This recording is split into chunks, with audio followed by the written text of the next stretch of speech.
brasileira e como isso se reflete nas políticas sociais, tá?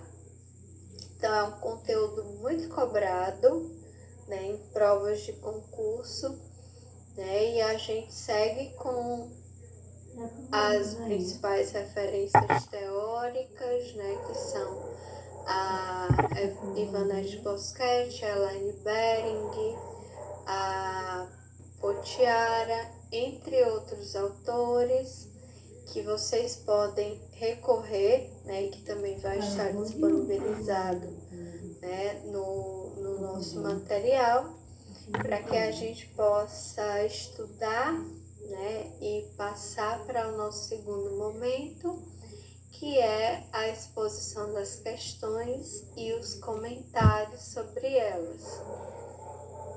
Vamos lá.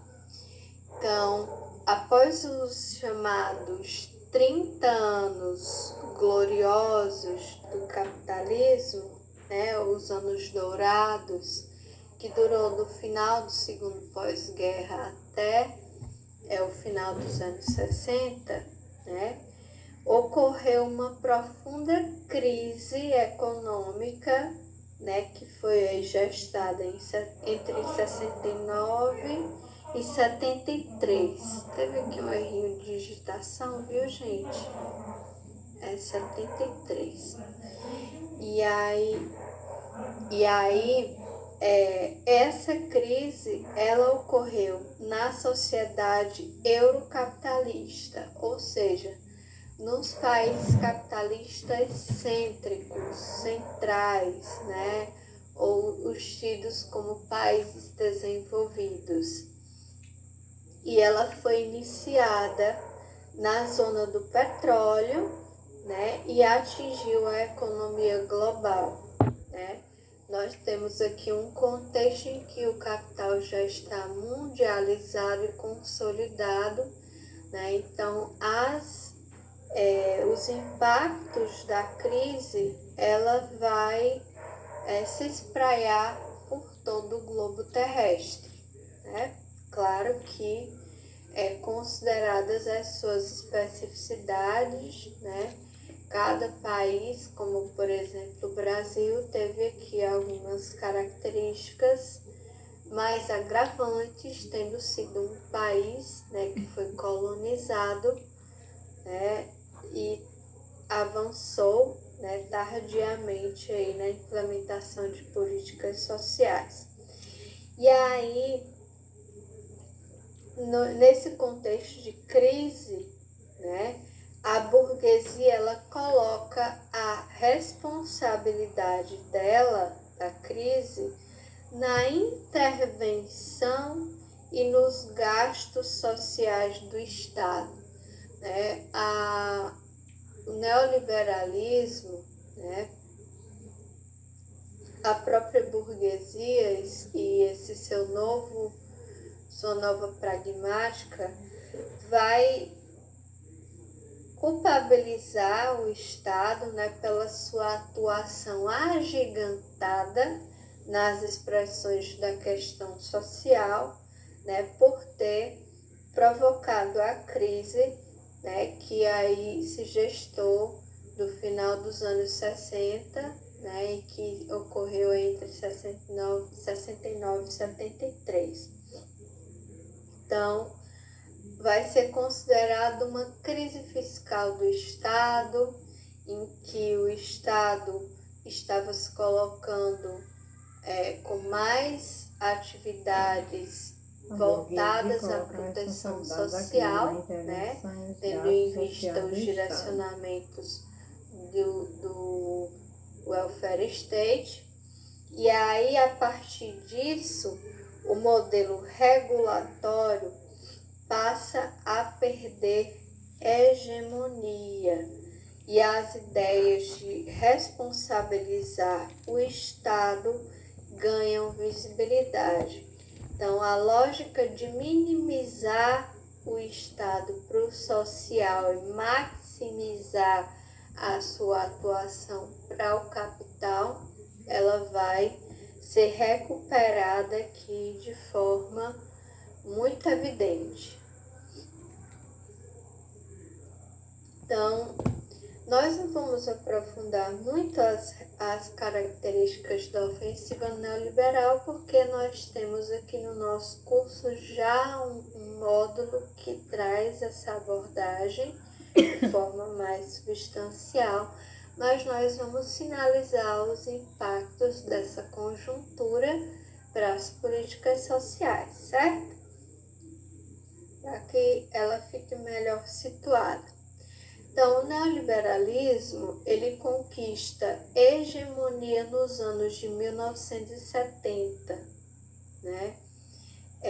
Mas surgiu logo após a Segunda Guerra Mundial. Então, as ideias pioneiras sobre o neoliberalismo são de um sujeito chamado Friedrich von Hayek, em 1944, ou seja, logo em que nós tivemos ali o final da Segunda Guerra Mundial, Hayek veio com as ideias, né, de retração do investimento nos sociais, em políticas sociais e de desregulamentação da atuação do Estado. Mas, naquele contexto, né, de expansão capitalista, as ideias dele não ganharam notoriedade. E aí elas foram recuperadas lá da década de 40 para a década de 70, né, no contexto de recessão, para conduzir, né, as contrarreformas que foram realizadas, né, na atuação do Estado. Pois bem, os principais expoentes, né, da ofensiva neoliberal foram os governos de Margaret Thatcher na Inglaterra em 79, de Ronald Reagan nos Estados Unidos, em 1980, e de Kohl na Alemanha em 1982 e Schüttler na Dinamarca em 83. Né? Mas a experiência de Margaret Thatcher na Inglaterra e de Ronald Reagan nos Estados Unidos foram cruciais, né? E muito discutidas, né, na literatura. A Inglaterra foi, né, o país que incrementou os princípios neoliberais de forma mais pura, né? Foi o seu maior expoente, né, que utilizou de fato, né, das iniciativas, inclusive truculentas, que partem das ideias neoliberais. E aí, nesse contexto de crise, né, do início dos anos 70, o receituário neoliberal ele vai apresentar algumas proposições fundamentais. O que é que o neoliberalismo traz, né, como propostas para que os países saiam da crise da década de 70, né? Primeiro, um Estado forte contra, viu, gente? Contra o poder dos sindicatos e para controlar a moeda. Aqui a gente tem um exemplo muito forte de Thatcher, na Inglaterra, que reprimiu severamente as mobilizações dos trabalhadores, dos sindicatos e nos outros países também. Um Estado mínimo para os gastos com o social e vale-se ressaltar máximo para o capital, como dizia Zé Paulo Neto, né?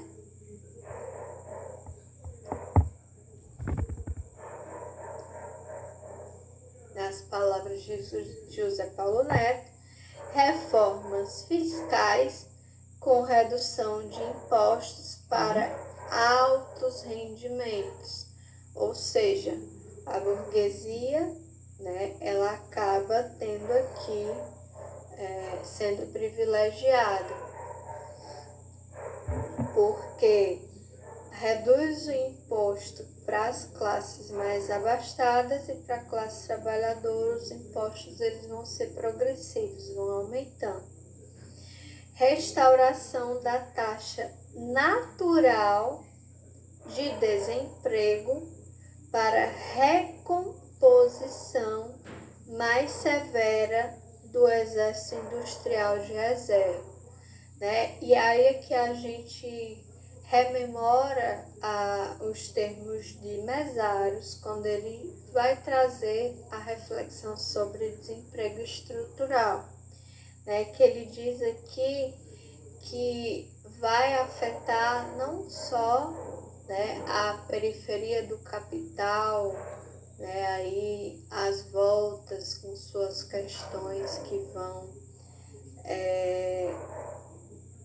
se colocar, né, para o desenvolvimento industrial, mas é uma questão que se centraliza também nos grandes centros capitalistas.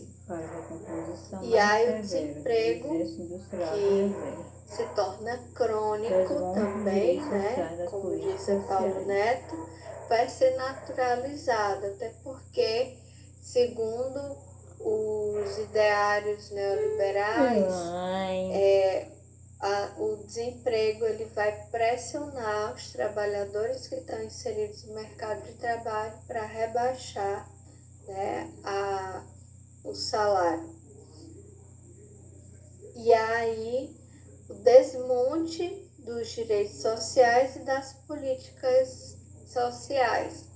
Essas são as proposições fundamentais da ofensiva neoliberal, né, do receituário neoliberal. E aí, José Paulo Neto diz o seguinte, que a essência do arsenal neoliberal se dá nas afirmações de Neto, né, em duas principais premissas. Primeiro, uma argumentação teórica que restaura o mercado como instância mediadora societal, elementar e insuperável, e uma proposição política que repõe o Estado mínimo como única alternativa e forma para a democracia. E aqui a gente já vê a análise de Zé Paulo Neto trazendo à tona que a ofensiva neoliberal ela não é só um direcionamento macroeconômico, mas ela também tem expressões ideoculturais, políticas que vão direcionar, né, a fórmula neoliberal e seu arsenal, né, de iniciativas para a sociedade. E ela vai ser introjetada, né, socialmente, né, pelos sujeitos a partir de uma série de iniciativas. E aqui ele se coloca como uma iniciativa que evidencia, né, o mercado como uma instância superior, ou seja, que o sujeito deve voltar, recupera aquelas ideias, inclusive liberais, né, reformuladas, por isso que se chama neoliberal, o prefixo é de um novo liberalismo, que coloca o mercado enquanto central para a satisfação das necessidades humanas, né, dos sujeitos. E aí o Estado mínimo, né, como alternativa para a democracia, né, como única alternativa e forma, tendo em vista que não propõe a superação do capitalismo, mas a sua reformulação, né, dentro das bases vigentes. E aí o neoliberalismo sucateia a coisa pública. Então, o público ele vai ser extremamente sucateado, privatizado, né? E promove a valorização dos serviços ofertados na iniciativa privada. Se privatiza saúde, previdência, se focaliza ainda mais o serviço de assistência social, privatiza a educação, entre outras políticas sociais, né? Em face desse quadro, nos deparamos com a tendência da focalização, seletividade, terceirização e privatização de direitos, chamadas de novas formas de gestão do social, que refilantropizam, né, e despolitizam a questão social. Ou seja, se a social-democracia conseguia fazer, né, uma leitura de que a pobreza ela era decorrente aqui dessa exploração da força de trabalho, né, nós aqui temos uma despolitização da questão social e naturalização da pobreza, da questão social e de suas expressões. E se refilantropiza no sentido de, inclusive, torná-la não uma responsabilidade estatal, não uma responsabilidade do poder público, mas uma responsabilidade individual. E aí temos aqui, para as políticas sociais, ações compensatórias e pontuais, minimalistas, né? Cada vez mais limitadas, prevalecendo o trinômio articulado: privatização, focalização e descentralização. Isso aqui, inclusive, cai muito em questão de concurso, né? E aí nós trazemos aqui no slide posterior um esquema, né, para situar as características do neoliberalismo. Primeiro, corte de direitos sociais e privatização, bem como mercantilização dos serviços. Segunda característica, concentração de propriedade territorial e da riqueza, ampliando desigualdades sociais, né? Trabalho instável e desprotegido, tendo em vista a terceirização, a partir da flexibilização da legislação protetora do trabalho. Outra característica que é a banalização da vida humana e moralização da questão social, ou seja, a despolitiza e transfere as responsabilidades para a sua resolução para o indivíduo e suas famílias. Nós trazemos aqui um esqueminha, né, para vocês, inclusive um anagramazinho para vocês lembrarem na hora da prova. Parece até um palavrão, mas é para vocês lembrarem aí, quando cair na prova, quais são consequências do neoliberalismo para as políticas sociais. Primeiro aqui, ó, focalização, né? Os serviços são focalizados na extrema pobreza, são descentralizados, justamente porque nós temos aqui várias instâncias, né, vários entes federativos atuando na sua administração, o que acaba também transferindo a responsabilidade de um ente para o outro. Privatização, né? Ou seja, a iniciativa privada ela vai se colocar aqui como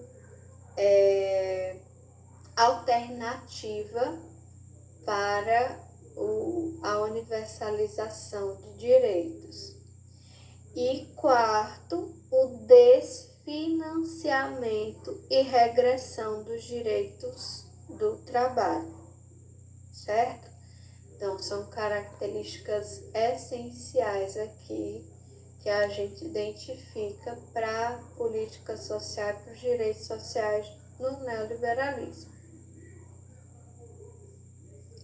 Então, os anos de 1990 até hoje, os dias atuais, no Brasil, tem sido de contra-reforma, como eu expliquei para vocês anteriormente.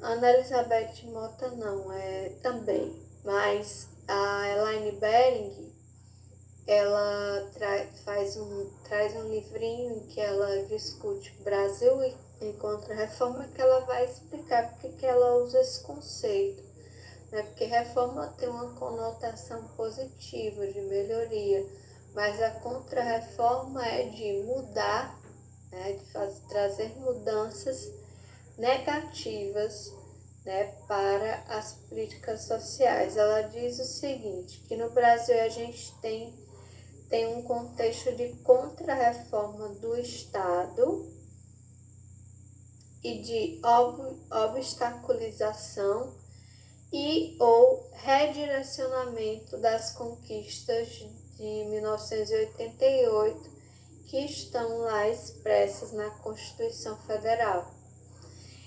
E aí, um aspecto de destaque nesse processo foi a regulamentação do chamado terceiro setor, né, para a execução de políticas sociais. E aí, o terceiro setor, né, é colocado como uma esfera à parte, né, do Estado e da sociedade, vai ser o responsável por executar políticas sociais. Isso nos anos 90 vai ser muito forte, inclusive no âmbito das políticas para a infância e juventude, para a saúde, para a educação, entre várias outras iniciativas, né? Em que nós temos as ONGs, né, que é as organizações não governamentais, as OCIPs, entre outras. E aí, no que se refere aos recursos do fundo público para as políticas sociais, a tendência é ser regressivo e destinado à composição do superávit primário e pagamento de juros da dívida, ou seja, os recursos que já são reduzidos, porque os altos rendimentos eles não são cobrados como os baixos rendimentos, né? Os impostos são iguais para as camadas mais ricas quanto para as camadas mais pobres. Então, se é regressivo, né, o que é acumulado, né, na arrecadação vai compor o que a gente chama de superávit, né, que é um montante de dinheiro que deveria ser destinado para os serviços públicos, mas que são destinados para a esfera da especulação financeira através, né, do pagamento dos juros da dívida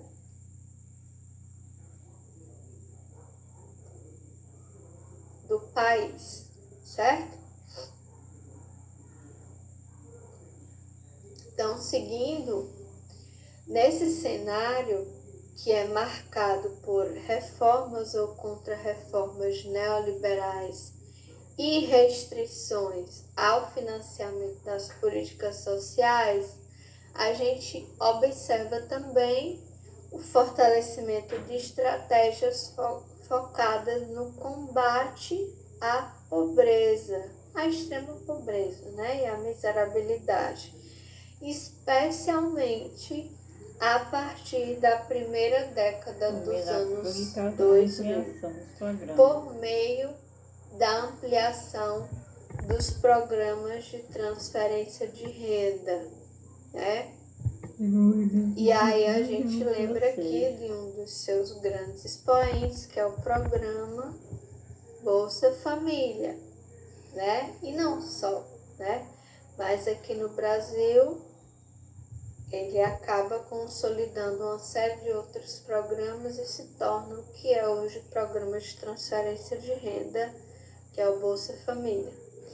E aí esse movimento, né, de foco no combate à pobreza, ele impulsiona o processo de assistencialização das políticas sociais, ou seja, que se caracteriza pela priorização de ações emergenciais e focalizadas, como os benefícios assistenciais, em detrimento de políticas universais e estruturantes que visem a efetivação plena dos direitos, né? Então, essa é uma discussão muito ampla dentro do serviço social, né, desse processo que provoca a assistencialização das políticas sociais, né, em que a universalidade ela vai colocar, vai abrir mão, né, vai abrir sua vez para os programas, para ações emergenciais e focalizadas e seletivas, né? Então, essa é uma das principais características da assistencialização das políticas sociais, que é a expressão do neoliberalismo no âmbito das políticas sociais, certo? E aí, a assistencialização, ela está diretamente vinculada à centralidade adquirida também pela política de assistência social, né, na Seguridade Social, sendo acionada como principal resposta às expressões da desigualdade e da pobreza, né? Então, se era para se investir mais em políticas universais, como saúde, previdência, e ampliar o acesso à educação pública, gratuita, de qualidade, a gente tem aqui um foco na extrema pobreza a partir da política de assistência social. E aí, no entanto, essa centralidade aqui, ela ocorre muitas vezes de forma desvinculada, né, geralmente, de uma perspectiva de transformação social, limitando-se a mitigar os efeitos das desigualdades sociais sem enfrentá-las em sua origem. Ou seja, ações emergenciais, pontuais, focalizadas e seletivas que não contribuam para que os sujeitos eles saiam daquela condição de pobreza e que não transformem a realidade social em que eles se inserem, né?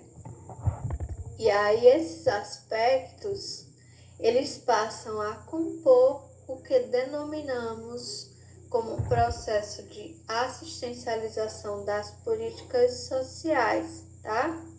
E se refere à trajetória na qual, por um lado, na Seguridade Social, a assistência social ganha centralidade dentre as outras políticas sociais que passam a ser mercantilizadas, na medida em que o combate à pobreza torna-se uma função específica e prioritária. Por outro lado, o processo de precarização e privatização dos serviços sociais é uma lógica instalada no trato das expressões da questão social. E aí, em resumo, a gente tem um foco aqui na política de assistência social, enquanto a gente tem uma privatização da coisa pública de forma crescente, no campo das outras políticas sociais. E aí é importante lembrar disso aqui, viu? Para que vocês tragam em mente essa reflexão. É importante ressaltar que a crítica à assistencialização das políticas sociais e a centralização na política de assistência não é uma negação da relevância da assistência social como política pública, tá? Pelo contrário, ela reconhece seu papel estratégico na construção de um sistema de proteção social, desde que inserida em um projeto que valorize a universalização dos direitos e a ampliação do acesso e o fortalecimento das políticas públicas enquanto expressão do dever do Estado, né? Então, a crítica à assistencialização das políticas sociais não é uma crítica à política de assistência social. Claro que a gente faz uma crítica à focalização e à seletividade na qual se colocam os seus benefícios, mas a gente não está negando a política, a gente está propondo pensá-la inserida num rol de outras ações de caráter universalizante que são, de fato, dever do Estado, e direito da população, tá? E aí a gente encerra esse primeiro